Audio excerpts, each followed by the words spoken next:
disgust the world is to say this policy was put in place 123 years ago, and it is still in place, and nothing has changed. But what's really worse is when you look at what France did to the Francophone countries in 1958, when they were living, quote-unquote, leaving the continent. They gave the Francophone countries two choices. You can be independent with some affiliations to France, or you can be independent with no affiliations to France. Well, Guinea and Mali said, we're done with you, France, goodbye, leave us alone.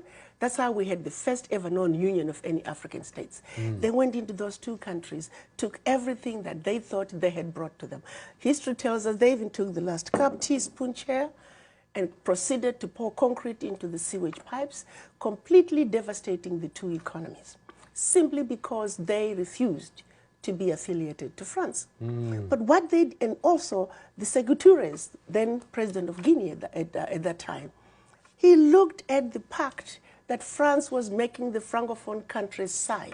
It was called the Pact for the Continuation of Colonization. He refused to sign it. How many countries in Africa? Now we are sitting at 14 Francophone countries that are still held on to this pact.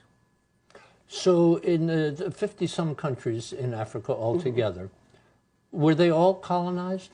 Yes. By different countries? Different countries? The majority of the countries went to France, yes, Britain.